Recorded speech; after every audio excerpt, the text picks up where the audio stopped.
حضرت کے اطلاق کا آپ نے ذکر کیا، اس اطلاق کی روشنی میں ہمارے یہ 5 لوگوں کے دیش میں نفرت پھیلائی جاتی ہے اور ہسٹیریا کریٹ کیا جاتا ہے، اس کا ہم کیسے جواب دیں؟ میں عرض کرتا ہوں،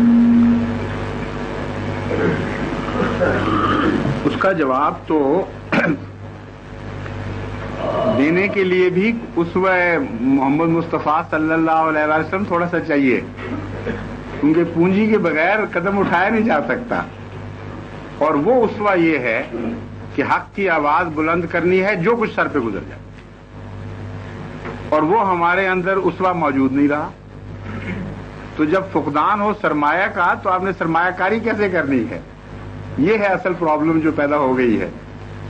یعنی ہماری سوسائٹی میں کثرت شرفاء کی ہے، کثرت ایسے لوگوں کی ہے جن کے دل میں شرافت کی محبت اور قدر ہے، اور کثرت بزدلوں کی بھی ہے، اور شرافت اور بزدلی کی ایسی شادی ہو گئی ہے کہ یہ نکاح ٹوٹنے میں نہیں آتا، اور جو اسوہ نبی سے دور ہیں وہ زیادہ دلیر ہیں، یعنی اس کو بے باکی کہتے ہیں، وہ صفت حسنہ نہیں ہے، وہ اپنی باتوں میں بے باک ہیں اور لاؤڈ ہیں، اور جواب دینے کے لیے ہمت نہیں ہے، اور اگر کوئی ہمت کرے تو وہ لوگ اس کو چھوڑے نہیں ذرا بھی، اس لیے خوف ملٹی پلائی کر رہا ہے، تجربے جو سامنے آتے ہیں ان سے وہ ضرب کھاتا جاتا ہے۔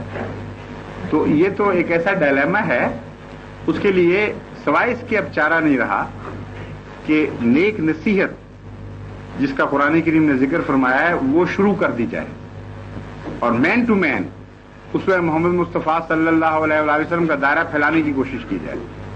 چنانچہ قرآن کریم نے آپ کے سوال کا جب ایسی بیماری پہنچ جائے اس حد کو، اس کا جواب خود دے دیا ہے، فرماتا ہے والعصر ان الانسان لفی خسر الا الذین آمنوا وعملوا الصالحات وتواصوا بالحق وتواصوا بالصبر۔ صبر نے یہ مضمون کھول دیا کہ اتنی محدود رہ گئی ہے وہ سوسائٹی جو برائیوں کے خلاف جہاد کرنے کی طاقت رکھتی ہے کہ ان پر بھی ظلم ہوں گے، اور صبر کے بغیر چارہ نہیں۔ مضمون یہ ہے، اللہ تعالیٰ فرماتا ہے کہ ہم اس زمانے کو گواہ ٹھہراتے ہیں جو زمانہ بحیثیت مجموعی گھاٹے میں جا رہا ہوگا۔ جب انسان اپنی کثرت اور اپنے علم اور اپنی فضیلت، ظاہری فضیلت کے باوجود الٹیمیٹ انالیسز میں آخری سودے میں گھاٹے میں ہوگا، ایسا عام ہو جائے گا گھاٹا کہ گویا ہم الانسان یہ کہہ سکتے ہیں کہ سارا انسان گھاٹے میں۔ اللہ تعالیٰ فرماتا ہے نہیں، سارے انسان نہیں، کچھ استثناء بھی ہیں، الا الذین آمنوا وعملوا الصالحات۔ وہ استثناء یہ ہے کہ کچھ لوگ جو ایمان لائیں اور عمل صالح کریں، لیکن عمل صالح کو اپنے تک نہ رکھیں، یہ نہ سمجھیں کہ ہم نے نمازیں پڑھنی بس کافی ہو گیا، اب ہمیں کیا ضرورت ہے کسی جہاد کی۔ ان کو عمل صالح کا تبھی نتیجہ یہ نکلے گا، یعنی اگلی آیت کا حصہ بتا رہا ہے وتواصوا بالحق، وہ نصیحت کرتے چلے جائیں حق بات کی۔ اور بالحق میں دو معنی ہیں، ایک ذریعہ اور ایک کیا کہیں، دونوں باتیں اس میں آ جاتی ہیں۔ مطلب یہ حق بات کہیں اور حق طریق پر کہیں، یعنی حق داخل کرنے کے لیے ناجائز طریق اختیار نہیں کرنا، یہ نہیں کہنا کہ جب تک ہم ڈنڈا نہیں اٹھائیں گے تم حق نہیں پا سکتے، اس لیے ہم زبردستی حق پر لے کے آئیں گے، یہ بالحق کے نہیں ہے، کیونکہ بالحق کا مطلب ہے حق بات کہیں اور حق طریق سے کہیں، مینز جسٹیفائی نہ کریں تمہارے غلط طریقے کو، بلکہ مقصد اعلیٰ غلط مینز کو جسٹیفائی نہ کرے، یہ مطلب ہے۔ اور اگلا حصہ جب تم یہ کرو گے تو اللہ تعالیٰ فرماتا ہے میں جانتا ہوں یہ بڑا مشکل طریقہ ہے، نہایت ہی کمزور طریق نظر آتا ہے بظاہر، حق بات کہی جائے اور حق طریق سے کہی جائے، مانے گا کون؟ تو اس کے لیے صبر ضروری ہے۔ صبر کا مطلب ہے کئی مطالب ہیں، ان میں سے ایک یہ ہے کہ اس کے مقابل پر دکھ دیا جائے گا، اور اگر تم نصیحت کا اعادہ کر کے اٹھے ہو تو دکھ برداشت کرنے کے لیے تیار ہو، ورنہ خیالی دعویٰ ہے تمہارا۔ اور یہاں بھی اسوہ نبوی ریفرنس ہے ہمارے لیے پہلے دن سے ہی وتواصوا بالحق وتواصوا بالصبر کی تفسیر بھی تھے، تصویر بھی تھے۔ اگلا بالصبر کا معنی یہ ہے کہ صبر کی بھی تلقین کریں۔ وتواصوا بالصبر نہ صرف یہ کہ خود صبر کریں بلکہ صبر کی تلقین بھی کریں اگلوں کو، کیونکہ جب تک اگلے بھی پیغامبر نہیں بنیں گے اور مددگار نہیں بن جائیں گے اس وقت تک یہ نظام پھیل نہیں سکتا۔ صبر کے ساتھ کام لیں، صبر کی تلقین کریں۔ اور صبر کا ایک اور معنی ہے جو حضرت اقدس محمد مصطفیٰ صلی اللہ علیہ وسلم نے فرمایا، وہ یہ ہے کہ صبر، اصل صبر یہ ہے کہ جس نیکی کو تم پکڑ لو اس کو پکڑ کر بیٹھ رہو اور پھر ہاتھ سے نہ جانے دو۔ عارضی نیکیاں صبر نہیں ہیں، وہ نیکیاں جو قائم رہ جاتی ہیں، ذات کا وجود کا حصہ بن جاتی ہیں، ان کو صبر کہتے ہیں۔ تو یہ معنی بھی ہوگا کہ جب تم نیک باتوں کی نصیحت کرو گے تو مخالف سے مخالفانہ اتنی کوششیں ہوں گی کہ تمہیں نیکیوں سے اکھاڑنے کی کوشش کریں گے، بجائے اس کے کہ تمہارے اثر کو قبول کریں، تمہارے اندر جو حسن ہے وہ اس کو زائل کرنے کی کوشش کریں گے۔ اور یہ ہوتا ہے، مثلا ایک آدمی کہتا ہے صبر کرو اور اچھی باتیں کرو، آگے سے اس کو گالیاں پڑنے لگ جاتی ہیں، کچھ دیر وہ کہتا ہے بہت اچھا، اس کے بعد کہتا ہے اچھا تم باز آتے ہو کہ نہیں، اب میں بھی پھر تم سے کرتا ہوں ایسی بات۔ وہاں صبر کا دامن ہاتھ سے چھوٹ گیا، تو وہ نیکی جس کی تعلیم دے رہا تھا وہ اس کے اندر سے غائب ہو گئی۔ یعنی بعض دفعہ اکھیڑنے والا خود اکھڑ جاتا ہے اگر وہ زیادہ طاقتور چیز ہو۔ تو اس حقیقت کو مد نظر رکھتے ہوئے قرآن کریم نے کامل نصیحت فرمائی ہے، فرمایا ہے صبر کے ساتھ پھر نیکیوں کو پکڑے رکھنا اور اپنے ہاتھ سے نہ جانے دینا کہ کہیں دوسروں کو ٹھیک کرتے کرتے آپ ہی اکھڑ جاؤ۔ یہ ہے ہارے ہوئے زمانے کی باتیں جو اس وقت ہے ہمارا زمانہ، اس لیے یہی طریق ہے، اور بے صبری کا کوئی طریق ہی نہیں، نو شارٹ کٹ۔ اصلاح کے لیے شارٹ کٹ کا تصور نہایت جالحانہ ہے، اور صبر اس کے بھی نفی کر رہا تھا کہ اگر تم اصلاح کے دعوے دار ہو تو وہ تو صبر کے رستے سے ہوگی، اور دیر از نو شارٹ کٹ ٹو ریفارمیشن۔ چنانچہ اگر یہ بات درست ہے تو حضرت صلی اللہ علیہ وآلہ وسلم کے اسوے کو اس بات کو کنفرم کرنا چاہیے، اور بالکل اسی کو کنفرم کرتا ہے۔ کوئی اسلام میں آپ نے شارٹ کٹ استعمال نہیں کیا، صبر کے رستے پر جاری رہے، اور اس کے نتیجے میں ایک انقلاب برپا ہونا شروع ہو گیا۔ پھر اس انقلاب کا قرآن کریم ایک اور جگہ ذکر فرماتا ہے ادفع باللتی ہے احسن، یعنی کیوں اس میں جہاد میں صبر کی ضرورت ہے، کیا باتیں پیش آنے والی ہیں۔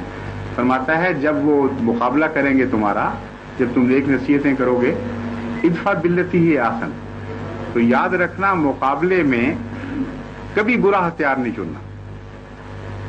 وہ اگر برائی کریں تو حسن پیش کرنا ہے ہر برائی کے نتیجے میں۔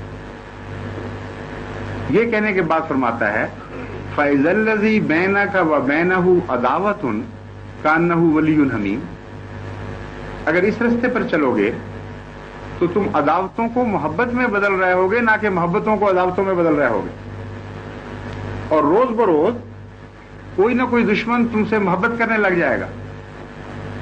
یہ وہ رستہ ہے جو سچی اصلاح کا رستہ ہے۔ یہ تو نہیں کہ جو پہلے دوست تھے وہ بھی متنفر ہو کر دور چلے جائیں۔ یہ واقعہ، یہ معجزہ حضور صلی اللہ علیہ وآلہ وسلم کی زندگی میں نظر آتا ہے، پہلے دن سے لے کر آخری دن تک۔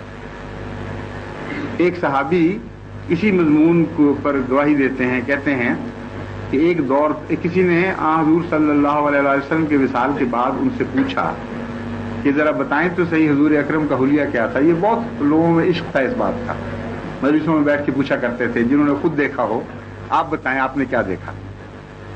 تو رونے لگ گئے، اتنا روئے کہ ان کی ہچکی بن گئی۔ جب وہ خاموش ہوئے تو پوچھنے والے نے کہا میں نے کوئی ایسا سوال تو نہیں کیا تھا جس سے آپ کو دکھ پہنچے، کیا بات ہے؟ انہوں نے کہا نہیں تم نہیں جانتے میں کیوں رویا ہوں، میری زندگی پہ دو ہی دور آئے ہیں۔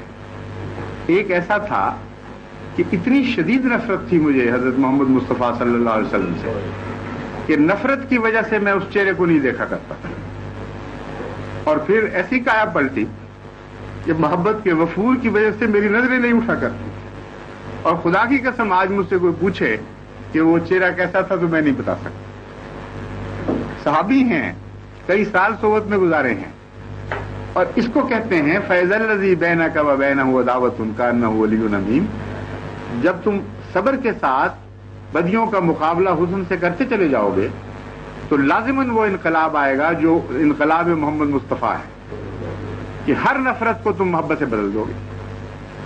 کتنا عظیم الشان انعام ہے، لیکن ساتھ ایک وارننگ بھی دے دی، فرمایا وما یلقاھا الا الذین صبروا، بے صبروں کا یہ رستہ ہی نہیں ہے۔ اگر تمہیں صبر نہیں ہے تو پھر تم یہ رستہ اختیار ہی نہ کرو، تمہارے اور رستے ہیں۔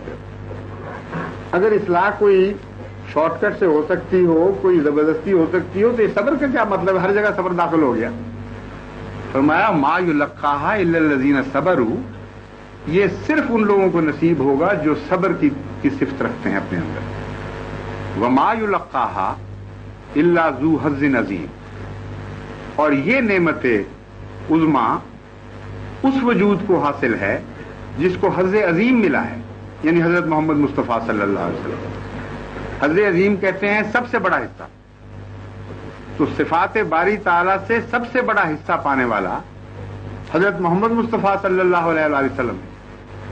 تو مختصر کر دیا بات کو، فرمایا اب یہ لمبا مضمون کہ صبر کیا ہے اور کیا تقاضے ہیں، یہ تو لمبی باتیں ہیں، ہم مختصر بات کر دیتے ہیں کہ محمد مصطفیٰ صلی اللہ علیہ وسلم کو دیکھ لو، تمہیں کہیں غلطی نہیں لگے گی۔ جو کچھ جس سچویشن میں آپ نے کیا وہ کرتے چلے جاؤ، اور وہی صاف رستہ ہے، تو وہ صبر کا رستہ ہے۔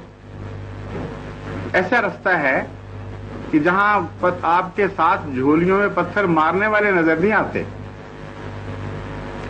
یہ نظر نہیں آتا کہ آپ بائیکاٹ کر رہے ہوں شہروں کا، یہ نظر نہیں آتا کہ آپ صحابہ کو تلقین کر رہے ہوں کہ فلاں کے پیچھے پڑ جاؤ اور ان کو آگے لگا دو، کچھ اور نظر آتا ہے۔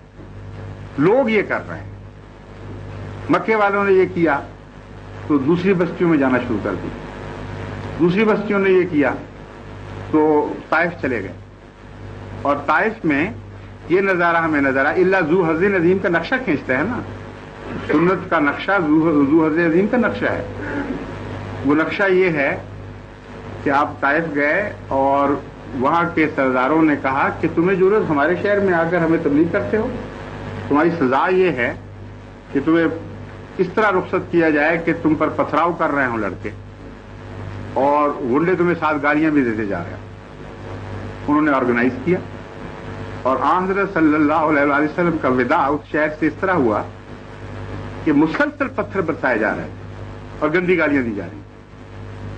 روایت میں آتا ہے کہ حضور اکرم کا اپنا خون بہ رہا تھا اور جوتیوں کو بھر دیا اس خون میں، اور اس پھسلن کی وجہ سے آپ سے چلنا بھی مشکل ہو گیا، لیکن ایک وقار کا پہاڑ بنے ہوئے بڑے صبر اور استقامت کے ساتھ آپ رخصت ہوئے، چلتے رہے، یہاں تک کہ ایک باغیچہ تھا کسی کا، اس کے کنارے اس کے سائے میں بیٹھ گئے۔ اس وقت روایت آتی ہے جبکہ زخم تازہ تھے، جبکہ دکھ حد سے زیادہ تھا ابھی، اس وقت خدا تعالیٰ نے فرشتے بھیجے، اور فرشتوں نے یہ پیغام دیا کہ اللہ تعالیٰ اتنا غضبناک ہے اس بستی کی حرکت سے کہ اگر آپ چاہیں آج تو خدا ان کو ہلاک کر دے گا۔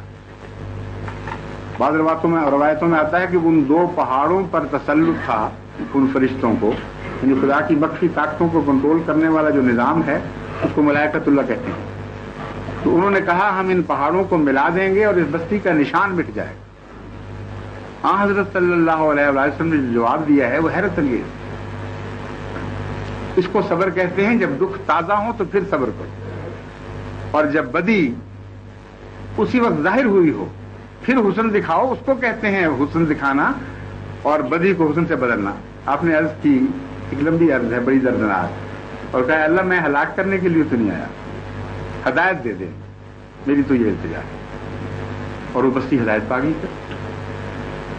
تو صرف انسانی کوشش کا دخل نہیں ہے، ذو حظ عظیم نے ہمیں بتایا کہ اس کے بعد جب دکھے ہوئے دلوں سے دعائیں اٹھتی ہیں تو پھر عام دنیا کا قانون نہیں رہتا، صرف ایک اوپر کا قانون قبضہ کر لیتا ہے، پھر الہی فرشتے تبدیلیاں پیدا شروع کر دیتے ہیں اور معجزانہ طور پر واقعات ہوتے ہیں۔ لیکن یہ معجزے ذو حظ عظیم کو دکھائے جاتے ہیں۔ ایک آدمی جو خدا کی خاطر کچھ کرتا ہی نہیں، وہ دنیا پر ہی راضی ہے، اسی کو کافی سمجھتا ہے، اس کے لیے تو نہیں دکھائے جائیں گے۔ تو سارا طائف پھر عاشق جانثار میں بدل گیا، یہ تاریخ بتا رہی ہے۔ یہ کام کریں، مشکل تو ہے، اگر صبر ہے تو کریں۔